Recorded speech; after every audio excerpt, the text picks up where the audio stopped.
the centre of the aisle. It was strange to observe how slowly this venerable man became conscious of something singular in the appearance of his pastor.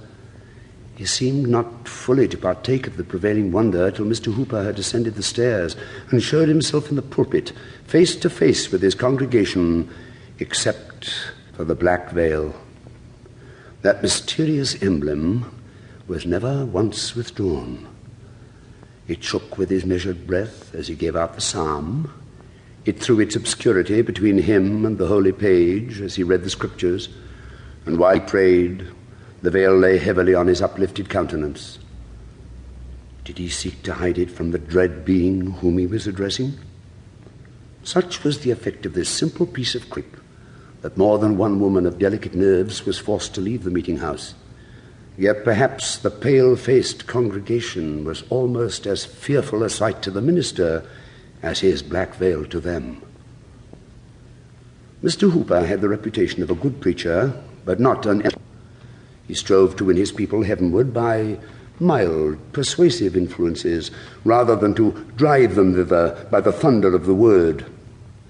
The sermon which he now delivered was marked by the same characteristics of style and manner as the general series of his pulpit oratory. But there was something, either in the sentiment of the discourse itself or in the imagination of the auditors, which made it greatly the most powerful effort that they had ever heard from their minister's lips.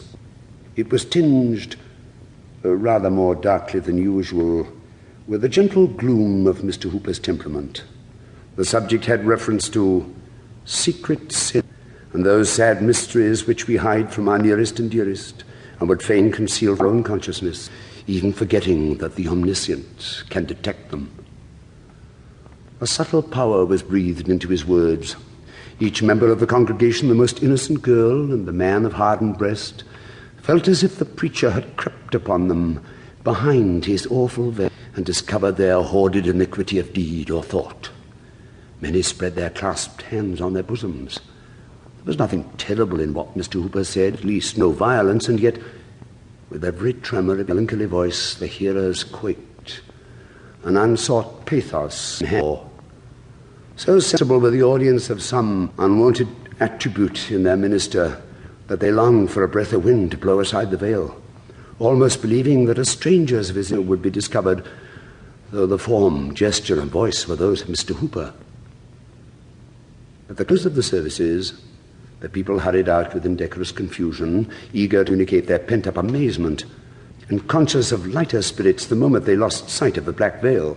Some gathered in little circles, huddled closely together, with their mouths all whispering in the center, and went homeward alone, wrapped in silent meditation. Some talked loudly and profaned the Sabbath day with ostentatious laughter.